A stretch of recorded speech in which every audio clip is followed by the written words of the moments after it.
run. Welcome to the Athletes Health Podcast here, interviewing, talking to coaches, athletes, leaders, anyone we can learn some tips, tricks, tools from for that mental performance, add some tools to our bag, ultimately just up our game and overall stuff with this mental side of the sports. And for one way or another, I'm really fortunate, honestly, Kyle, to be connected with you, connected with Kyle Coon, a triathlete. Not only that, but a Paralympic triathlete. And so, honestly, man, if you want to introduce yourself a little bit, because usually the guests have a better introduction than I do, but then we'll just kind of get talking and see what comes out of this. I'm sure I'm going to learn a lot from you. So, Yeah, for sure. No, thanks, Gabe, for bringing me on the show. Happy to be here. And so, yeah, no, like you said, I'm Kyle Coon. I actually just returned from the 2024 Paralympic Games. My second Paralympic Games. I've been competing in triathlon for about 10 years now. Started in 2015, and just with some local triathlons, and progressed to competing in 70.3 and Ironman distance triathlons for a handful of years, and then in 2018 got the opportunity to go to a talent identification camp hosted by USA Triathlon, and was encouraged to pursue the sport at the Paralympic level by by the coaches there. And I made the move to the Olympic and Paralympic Training Center in Colorado Springs in 2019, and have been pursuing paratriathlon at its highest level ever since then. So was fortunate enough to go to Tokyo and also Paris, and just it's been quite the ride and quite the journey. And but something I probably forgot to mention at the top is that I've also been totally blind since I was 6 years old. So yeah, it's been quite the journey from from both the physical and the mental side of sport. And I've learned just so much in the years of being a high performance athlete. yeah, okay. So I'm glad you set out when, because I know like your main or one of the main taglines per se of what I found was like you discovered a life without limits of how cancer took your sight, and I just didn't know when that was. So that was six years old, you're saying? Yeah, so I was diagnosed with cancer when I was 10 months old. It was a rare form of eye cancer called retinoblastoma, and it affected both of my eyes. And it's basically cancer that attacked my optic nerves. And I went through 5 or 6 years of pretty aggressive cancer treatment, and had to have my left eye removed when I was 5 years old, and my right eye just before I turned 7. And so that left me totally blind. But I was very fortunate to get connected with a world-class blind athlete shortly after that, who encouraged me not to let blindness be my limiting factor, but to kind of use it as a springboard to pursue a life of adventure. And so I decided to, grab life by the horns and just, pursued all kinds of adventurous things, from rock climbing to cycling to skiing to, I wrestled in high school and a little bit in college, and then, found my way into the sport of triathlon after that. All right, so yeah, that's good to know. So you were fortunate enough to find another blind athlete who was they made the ranks themselves, and they kind of like gave you inspiration or showed you like you can still do all this stuff, you can get after it still. Yeah, so the guy I met, his name's Eric Weinmeyer. And so back in the when I met him back in the late 1990s, he was just kind of this dirt bag, blind climber kind of dude. And then in 2001, he became very famous for being the first blind person to climb Mount Everest. And Eric was, he was a he's quite the accomplished athlete himself. He's Yeah. Climbed the 7 summits, including Mount Everest. He's solo kayaked the Grand Canyon. Just done tons of adventure stuff around the world. And, but, you can, imagine as a, 6, 7, 8-year-old kid, sitting down, I'm newly blind. And, here's this guy in his early 30s talking to me about, rock climbing and skiing and skydiving and, climbing mountains and doing all this stuff. And in my head, I was just like, man, how can you do that when you're blind? Like I can't see myself doing that kind of stuff right now. And Eric just he basically just encouraged me, just telling me that, hey, like just because you're blind doesn't mean you can't do this stuff. Like you just you may have to do it a little differently, and you find other ways of doing it. But it's still possible. You just have to think creatively and think a little differently, and take the obstacles that are presented to you and use them as fuel and motivation. So that's what I learned to do over the course of many years, and it's been it's something that I reflect back on and I think about, and it's still it's a good reminder for me today. Because there's still a lot of times in in my life, especially when you get to the world of high performance. There's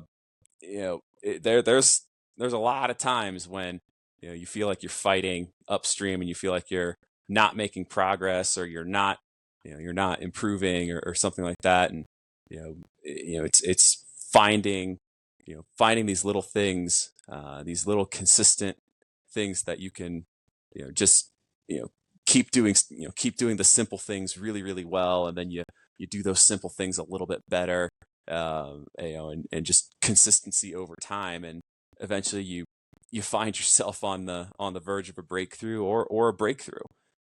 So it's been that was something that Eric taught me 25 years ago now, or whatever it's been, and it's been reinforced by my coaches and my experience as an athlete over the past 10 years or so.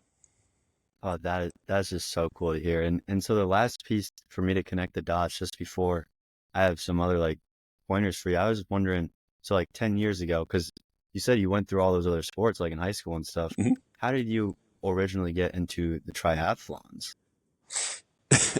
So my journey to triathlon was a little it definitely was not the normal path. A lot of people come from some type of swimming, cycling, or running background. And like I said, I was I came from a competitive rock climbing, competitive wrestling background, and but I graduated from college in 2013, and when I graduated college, I thought I was pretty hot stuff. I was 21 years old. I was quite arrogant. Thought myself, the hottest thing on the planet. And I decided that I was going to just apply for every job, CEO and above, and quickly figured out that I couldn't really do that. So I climbed my way down the corporate ladder until I fell off the bottom rung, hit the ground, and started digging a hole. And eventually, just I looked up, and it was a year after I graduated. I was unemployed. I was broke. I had developed a pretty heavy drinking habit, and just wasn't really in a good space physically or mentally. I had put on like 25 or 30 pounds after college, and well, I was in a pretty tough financial spot as well. And so the only thing that I could afford to do was run. And I knew that if I could just if I could get my physical body back into something resembling decent shape, maybe my mental side would follow, and then maybe I would find a way to get a job or something along those lines. And so I reached out to some people through the internet, and found someone that was willing to do some runs with me. And well, we met up, and as we ran, I learned that he happened to be a triathlete, and he basically told me that, running was stupid, and I was a dumbass for wanting to be a runner, and I should just be a triathlete. And I didn't know what that meant, and so I believed him, and Okay. that I found myself getting into triathlon, um, and just you know, I had grown up in Florida, so I knew how not to drown, but I wouldn't say that I knew how to proper freestyle swim technique or anything like Yeah. that. And I'd grown up riding a tandem bike, but I'd never really pursued it at any competitive level. And I had taught group exercise and indoor cycling as in college as a group exercise instructor.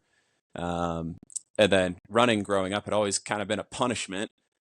So I just kind of threw myself into triathlon just as a kind of an experiment, and this is a good challenge and a distraction from everyday life.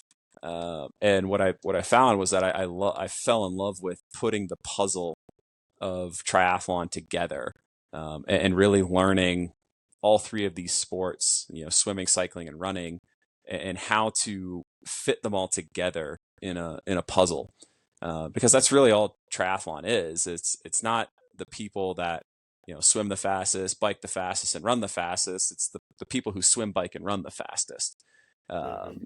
So it was really fascinating to me, how to get better across all three of those disciplines, and how those three disciplines built upon each other and fed into each other, and how improving in one area meant I could improve in another, and so on and so forth. And so, it was a multi-year journey, but just working at the little things and working at the basics, year after year, month after month, week after week, day after day, allowed me to get to the level that I'm at now. Yeah, and I love it. I like how you're piecing it together and even put in some of like you did ride a bike before. Like it's not like you like just came on anything and you knew a little bit of swimming, but I have some questions about that stuff too. But because Sure. I've done a few triathlons myself, not Hmm. big, just like sprints and stuff, just for fun, basically, Yeah. And it always just mesmerizes me of even some of my friends who are pretty good at the Ironmans, just like how crazy tying it all together, like you said, and pushing through to the end. When did you know that it was like starting to click? Like it could maybe be something for you. um, I don't know if it ever really, you know, I don't know if there was a one particular moment that it really clicked, and Okay. all that. It was a real slow. It was a very slow progression. I mean, in 2015, I was not a fast athlete by any stretch of the imagination. I really across 2015, 2016, I really just enjoyed putting the puzzle pieces together, and I was just kind of flailing my way through the sport. And then in 2016, I finished my first Ironman, in Boulder, Colorado, and I finished it in just under 16 hours. And you know, I I kind of said to myself, man, this was one of the hardest and worst days of my life. I can't wait to do that again. But this time, I wonder if I can go a little faster than just under 16 hours. And so it didn't take me long to sign up for my second Ironman, and then in 2017, I just trained a lot more. I just spent a lot more time swimming, biking, and running. And at the end of 2017, I did Ironman Arizona, and I was able to do it in just under 12 hours. And at that point, I was like, "Oh wow, this is kind of cool." I really made quite a big improvement. Yeah. I improved by basically 4+ hours in just 1 year of training a little bit more than I had. I wonder what would happen if I actually hired a coach and figured out, and actually trained for this in a structured way.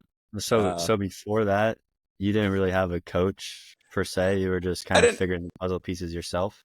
Yeah, I didn't have a formal coach. The guy that the guy that introduced me to triathlon. He was a very experienced triathlete, but he wasn't he wasn't my official coach. But we learned and experimented together, and I had done a lot of reading and studying up on triathlon because I was a nerd about it, and just Yeah. was just studying and trying to figure stuff out on my own, and then finally at the end of 2017, I was like, all right, let's actually hire a coach and see, you know, and find an expert in this, and see if they can guide me a little bit more to, toward getting a little bit faster, a little bit better. And so over the course of 2018, I did, I did hire a coach, and she really took it to me, and pushed me to a whole nother level. And I was able to I did Ironman Arizona at the end of 2018 for the second time, and I was able to go just under 11 hours.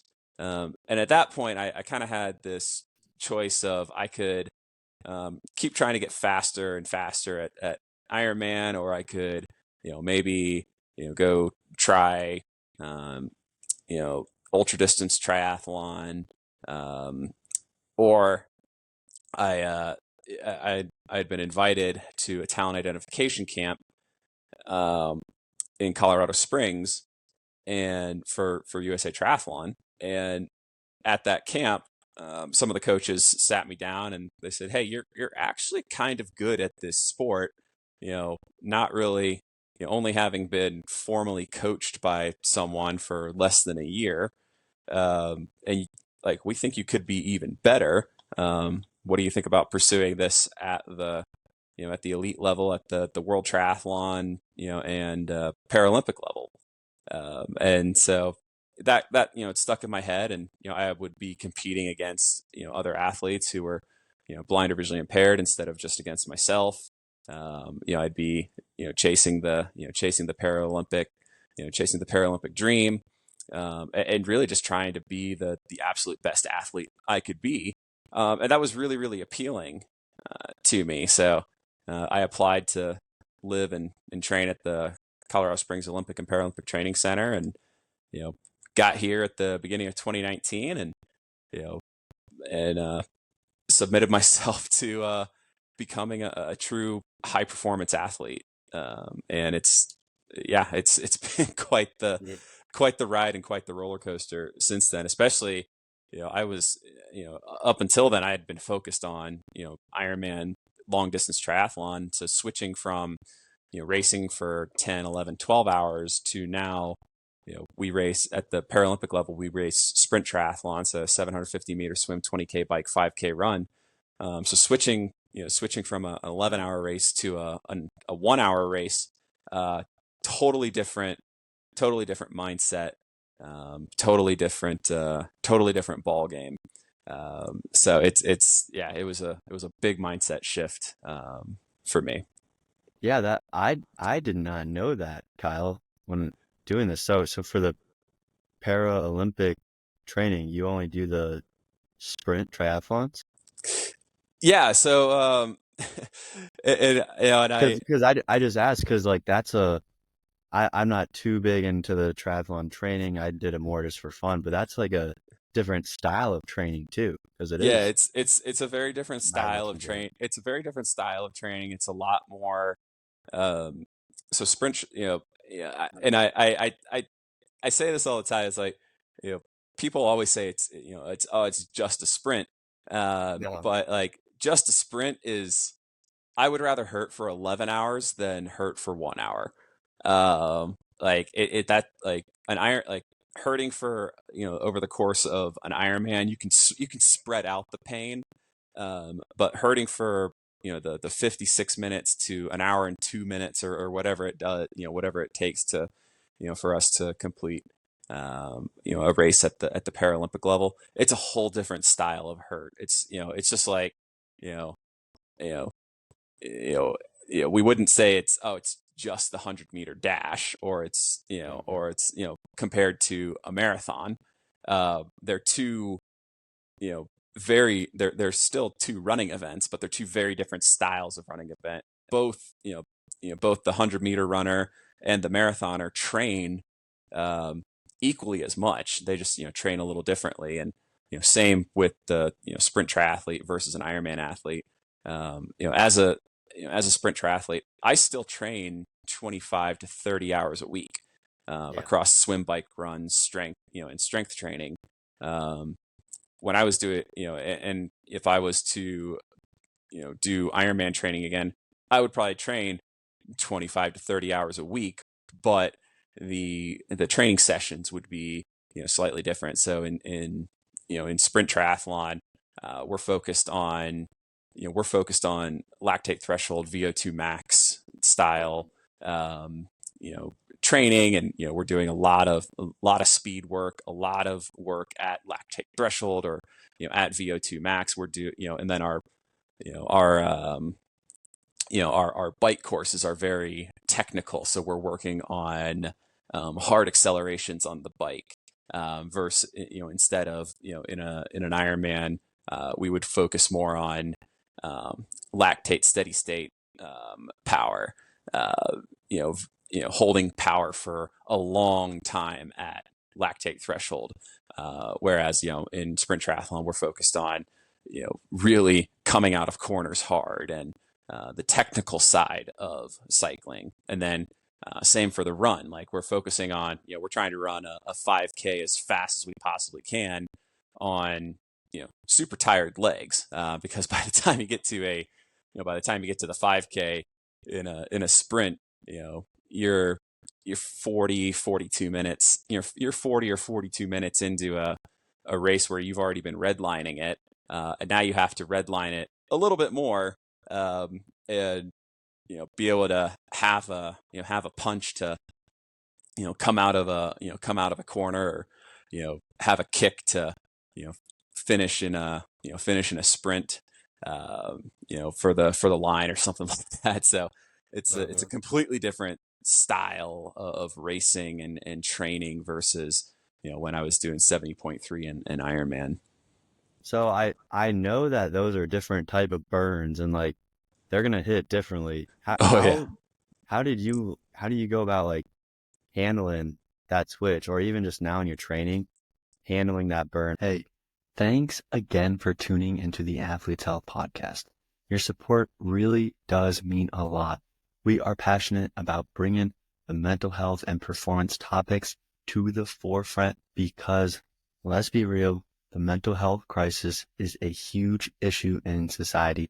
Now, if you're enjoying the show, it would mean the world to us if you could just give it a 5-star review and share it with anyone who might benefit this message. Every bit helps in spreading the word and creating a stronger, healthier community. This podcast is just a small part of what we are doing at the Athlete's Health.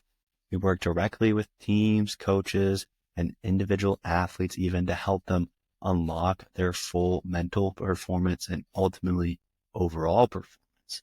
Now, whether that's getting the competitive edge, breaking through mental blocks, or just leveling up in the mental gym, we're trying to cover it all with people. So thank you for listening and supporting our mission. Now let's get right back to the show, because I don't know, even just through what I've done, I don't know if there's much worse than like the ultimate burn, especially from that lactate threshold burnout amount of like not energy, but just work you're performing. I don't know if there's much different than that. How do you like handle kind of doing that and throughout your training too? Yeah, a lot of it is, you just got to do the work. I mean, that when it comes down to it, it's that you gotta be willing to do the work. And for me, I mean, this is what I do for a living. So I really prioritize, my recovery. So making, everything that I do is, I don't fit training in around life. Life fits in around training.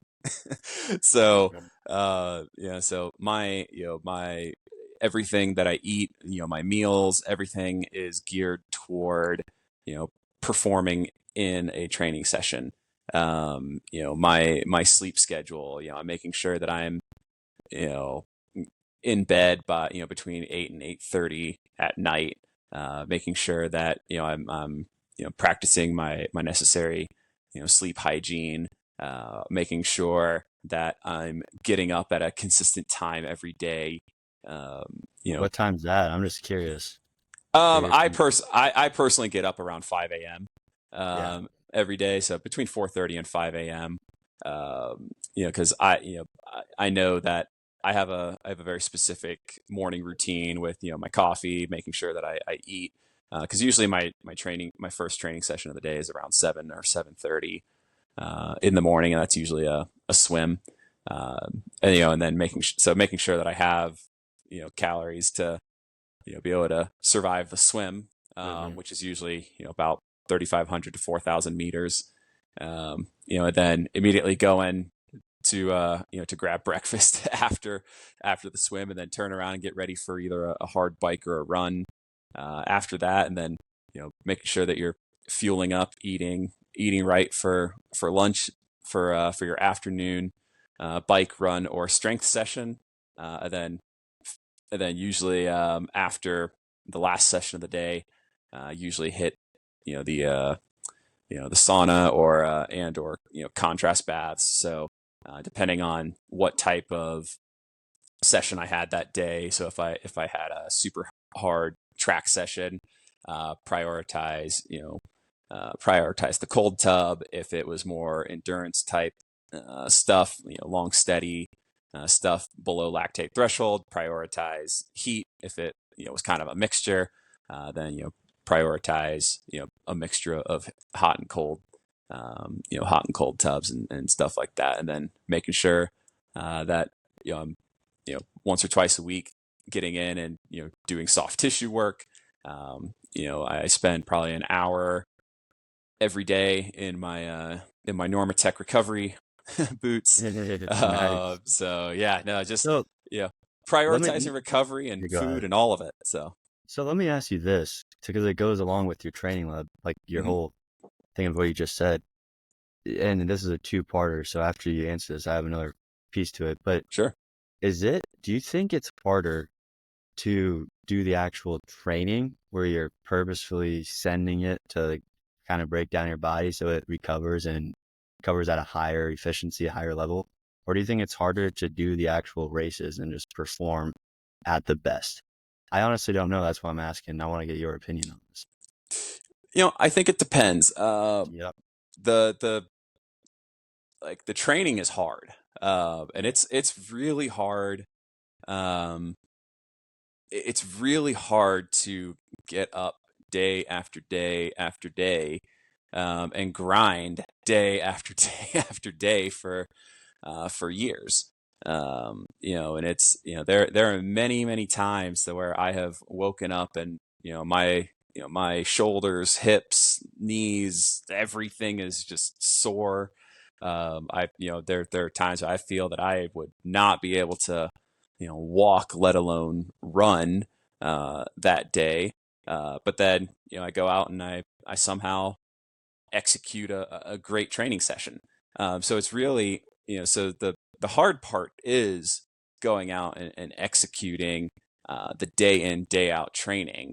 So And and I don't mean to interrupt you, but no, then go. you might tie my second question into what you're Mhm. saying right now, because Yeah. the second thing I was going to say was, how do you get through those hardest parts? I know we already said you just got to do the work, but like what do you kind of, or what would other people, like, what do you tell yourself that maybe other people could take away? Like, oh, this is one way to do it.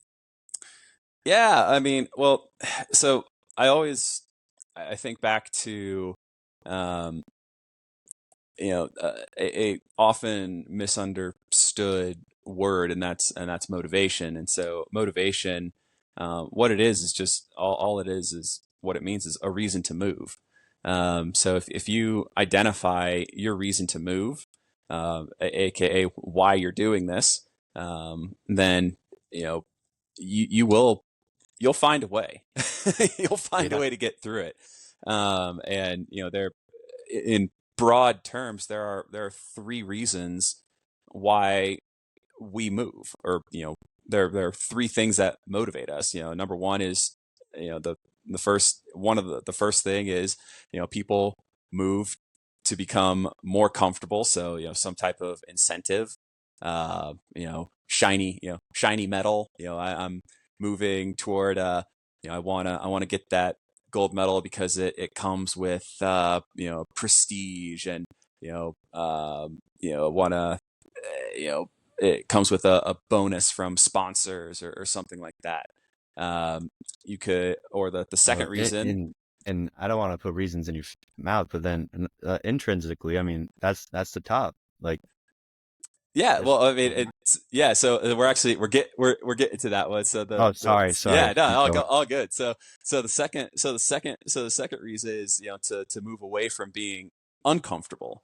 So you know I so for me, early on in my triathlon career, uh, I was tired of being unfit, unhealthy. So I wanted to move away from being unfit, unhealthy. So I was running away from being unfit and unhealthy. And then the third reason that we all move is because it's something that it makes our heart sing. And one of the things, for me, was I really wanted to be the best that I could possibly be at something. And so, pursuing, pursuing the edge of my ability, um, has been a driving force for me, for basically all of my life. And so, like, if I was, getting up and I was sore and all that, yeah, I could definitely, I would definitely imagine myself on a podium, or something like that.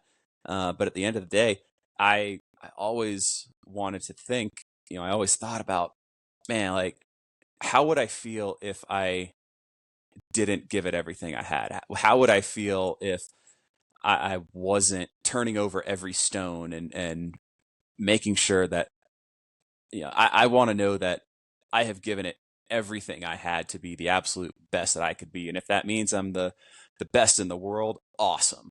If it means that I'm just the best that Kyle Coon can be, then that's awesome too. So, but I've always been pursuing the edge of my ability, always been pursuing, the the limits of what I think is possible. And then when I reach what I think is possible, then it's about pushing beyond those limits. Oh, yeah, I mean, that's awesome. That's great. That's kind of what I wanted. I was just wondering from all that, and Yeah. just the training in general, because I know has to be times when it's not ideal, to say the least. Oh, there's I would say at least a few times a day I have questioned myself of why am I doing this? but but you like, we all have our mantras. We all have our you know our reasons for why we do what we do. And I've worked for the last few years with a mental performance coach, and she's helped me understand a lot of this as well. um, you know because there's definitely extrinsic motivation, and there's intrinsic motivation. And you know there's a balance of both. And for this last Paralympic Games, this past Paralympic Games, uh, I really just wanted to know that I had given it everything in my power. And so, every day I was repeating mantras to myself, like, keep it stupid simple, do simple well, do simple better. Peak in Paris, Each and and Pat. also, yeah, and also, you know, no surprises. So, knowing that if whatever is in my control is in my control, and being able to let go of the things that weren't in my control. So, Yeah, uh, and if I was just gonna add, and if you like actually did put forth your full effort to like go out there and give it your all, and you knew the training was, you did everything you could do, then I mean, you can set yourself up for all that stuff, the way you just said, really. I yeah, fully no, believe in it too. exactly. And it was it's definitely in at the Paralympic Games this time around, definitely we had some curveballs thrown my way. The my guide that I had been training and racing with for the last 6 years, he got sick the day before we were supposed to race, and he wasn't able to toe the start line, and so I had to go with my backup race guide, um, and the things that were in my control executed flawlessly, and there were a few things that didn't go according to plan because my backup guide and I hadn't done quite as much training and racing together. Yeah. But at the end of the day, I'd set myself up to have the best race I could possibly have given the circumstances, and yeah, it was not the result that I had wished, hope, and pray for and prepared for. Uh, but it was the result that I was capable of on that day, and um, I don't think I could have done any better in that situation. So it was quite the experience on that day. Yeah. No, that's cool to hear you say that. And just to tie a couple pieces with like you being with that mental performance coach, and because I just was saying like we're gonna point this out that that's kind of really what I'm trying to just hopefully help people at a more mass scale, especially with the younger population of sports. But I tie that to what you just said of that did that definitely did not go how you wanted it. You originally planned it Yep. to go right, but you take it with what you get, and Yeah, yeah. have, So one of the things that I talk to people about, and I share on podcasts or share in my talks that I give, yeah, is you got to work with what you have. So do the best with what you have in the moment. And so like I had, and really you gotta trust all the work that you've put in before. So like I had put 6 years of high performance training into into this day. All that work was not in vain. I still had the physical capabilities and all the tools. So I had to just trust in my training. Trust in the work that my mental performance coach and I have been working on the last handful of years. Trust in trust in my race, my backup race guide. We brought him for a reason. yeah, And you know so it's so even though everything may not go exactly according to plan, um you know I often there's an old military saying that no plan survives first contact with the enemy. And basically all that means is, look, you got to make sure that you have backup plans, and you rehearse those backup plans. And if you don't, if plan A doesn't work, you got to shift to plan B and to plan C and to plan D. And you know triath you know if you execute a perfect triathlon, then you didn't do it right.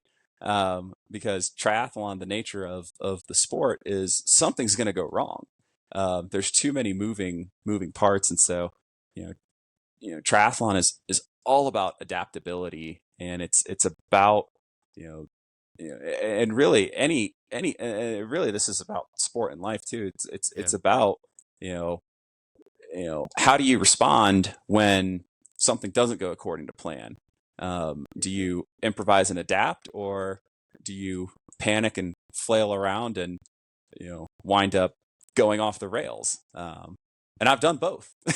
yeah, So I've done both.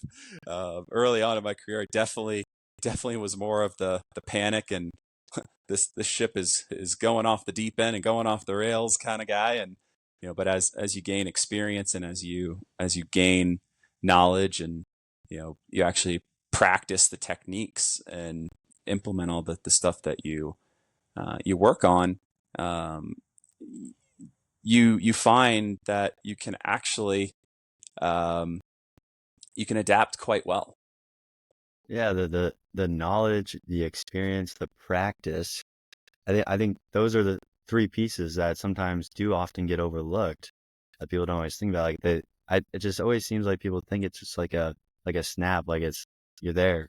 Like those people are there, other people are not. But you're saying there's a lot of deliberate action that goes behind it.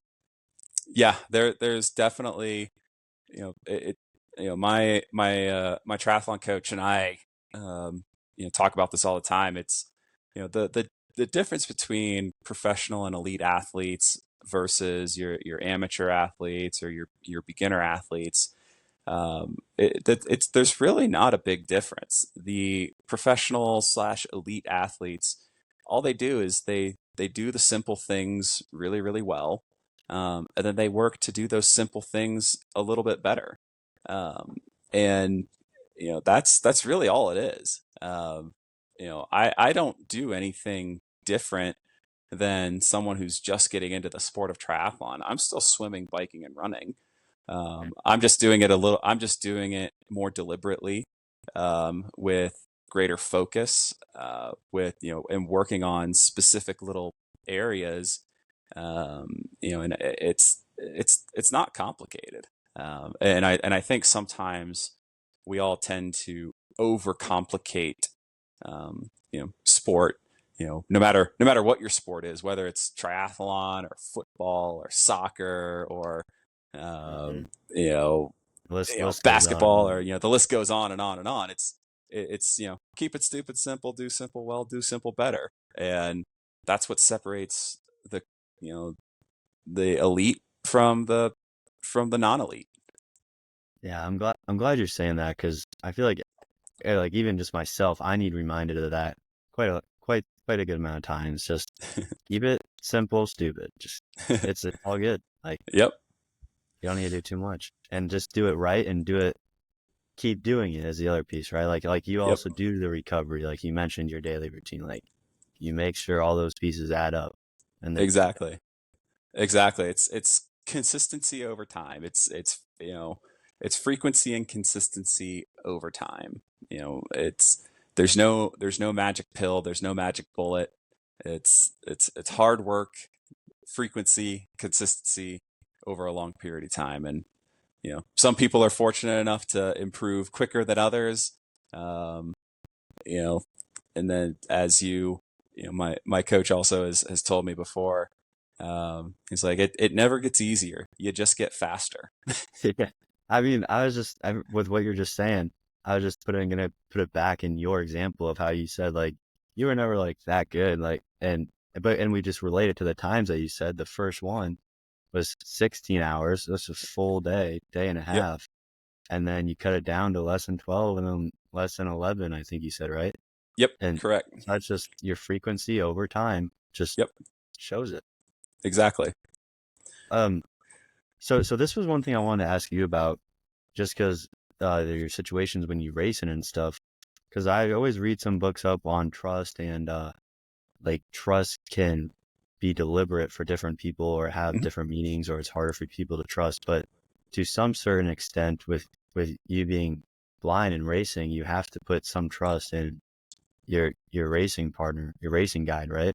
And I was just wondering, if you had any pieces of like trust as a concept that you could talk about or bring to the surface.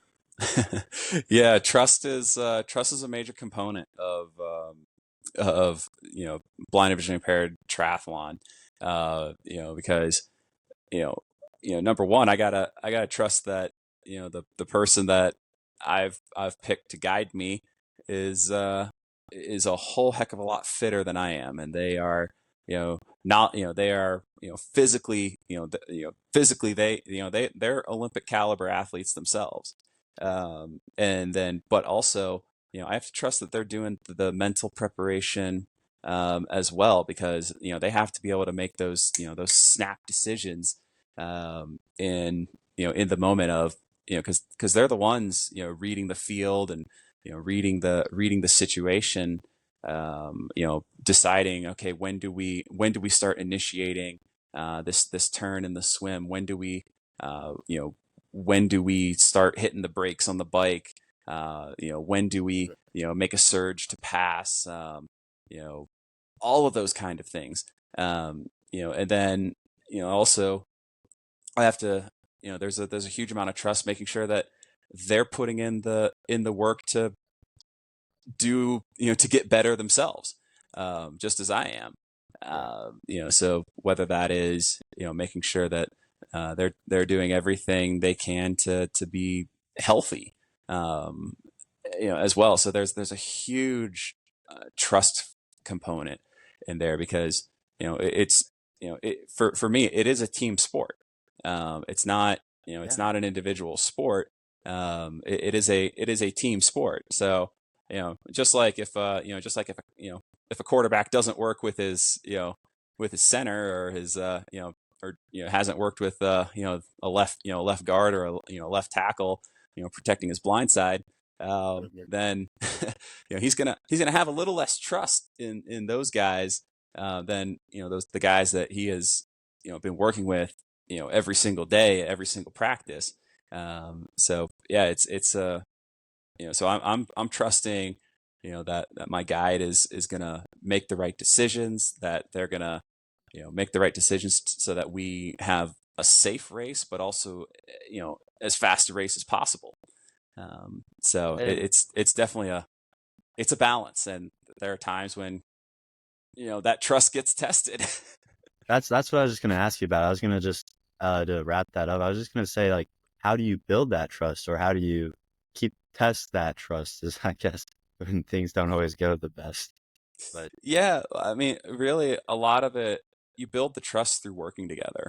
yeah, And you build the trust through working together. You build the trust over a long period of time. You build the trust through going through tough times together. So I've worked with a lot of different guides over the years, and you know put in the who put in the work, who put in the effort. I've done a lot of hard training sessions with my guides, and then going through tough races together. So it's really just spending time together, both in training, in racing, but then also outside of training and racing, getting to know the person as well, who's guiding me. Because if you know what makes them tick, or what how they are off the race course, then you can actually you can use that to know how they're going to respond in stressful situations. And if they know you, then they know what you respond to in certain situations as well. So it's a lot of spending time together, and it's developing a relationship. It's very much like it's very much a friendship, a partnership, a relationship. It takes work, and it takes effort. So yeah, you have to put in a lot of concentrated work and effort into cultivating those relationships, just as much as you do into the physical training. and it, like you said, it builds and evolves, and it just keeps going, especially through even those hardships, like you said. So that was good, Kyle. I appreciated that. And Yeah. so we're gonna have to wrap it up somewhat soon, but I was going to get your viewpoint. Usually I this will be like another two-parter, but at the end usually I ask like, oh, one or two like favorite tidbits, mental performance hacks, whatever, or just like takeaways. But I also wanted to ask you, like, for other people who maybe, because your journey is pretty incredible and I love hearing it. And especially I'm relating this to like other people who maybe they're like in more that low place, like how you said for like that year or so, you started drinking a little bit more and you're like, what Mhm. am I doing? How do you get out of that? Or just like biggest takeaways is kind of two-parter there, but they might intertwine, which is why I asked it together. Oh man, yeah, I could talk about it forever. I know. That's why I appreciate That's a you tough being on thing. here. And Um, yeah, but you know, yeah, if you can't distill it, I I was just think gonna it, say, if you can't distill it down to one thing, that's okay. We can cover a few different things. yeah, no, for sure. I don't know if if you can still distill it down to one thing in particular, um, but really, it harkens back to something that we've already talked about before. If it is, keep it stupid simple, do simple well, do Yeah. simple better. Right. Do the basics to a high standard consistently. Be brilliant at the basics. Whatever, however, you look at it in those terms. Um, you know, the basics are remarkably simple when we do them well. And consistency over time is a formula for success. We are notoriously impatient people, and sometimes we have to exercise that patience. Um, but and again, when it comes to if you're in that deep dark place, it's okay. Like Yeah. acknowledging, I found that really acknowledging it, and not denying it, um, really helped me. And I, after many years of, uh, mental performance work and, a lot of stuff, I now recognize that I have a very addictive personality. And so I decided to trade one addiction for another. Yeah. Sometimes that works, but, really doing the work to understand yourself and what motivates you. Using those three forms of motivation. The motivation of running towards something that incentivizes you, running away from something that scares you, or or you know doing something that makes your heart sing. Um, you know, Exploring all of those avenues, I think, is really important. And so that's why I really, really encourage, people to not pigeonhole themselves, to not be afraid of venturing out and making mistakes. I really, especially when it comes to younger people, people, kids that are you know you know growing up, kids that are in their teenagers or even early 20s, or all the way up into your early 30s. Like, don't try to specialize too early. uh Learn as much as possible. um, don't be afraid to make mistakes and get down and dirty, because that's when you'll learn the most. And even you know and I cringe whenever I hear you know people in their 50s or 60s or 70s say, well, you can't teach an old dog new tricks. Well, I've owned many dogs over the years, and I've taught old dogs new tricks. So don't be afraid, if you're older too, to try something new. To you know, don't be afraid to give it everything you got and mess it up. Because if you're hitting your goals every single time, the bar might be too low. And I think Yeah. that's something that we all have to remember. So, yeah, That's I know fantastic. that was a bunch of that was probably like 10 or 20 things, Dude, but that was awesome. it's That was like perfect, Kyle. I'm serious. That's it. That's what I want to hear. And so. so just to wrap it up, where can people find you? Like, let's say they had questions, or I know you do some speaking stuff too, but like, how could people find you if they wanted to get in contact? Yeah, easiest way to get in contact with me is probably through Instagram. You can find me at Iron Kyle. That's EYERONKYLE. Or you can drop me an email, Kyle at kylecoon.com. Those are probably the two easiest ways to find and get a hold of me. If you want to give me a follow on Instagram and see what kind of adventurous stuff I'm up to. Yeah. Or if you want to reach out, like you said, I speak to groups and organizations about high performance mindset, about conversational excellence, all those great things, and applying the lessons of sport to business and life. So you know, yeah, please hit me up on social media or drop me an email. Yeah, and I love the name too, Iron Kyle. Thank Like, you.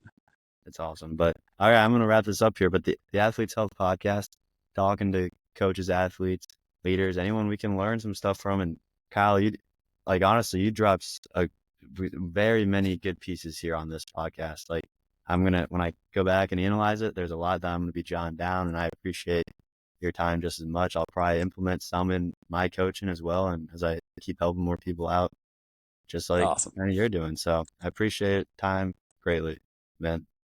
Thank you. Thank you, everyone.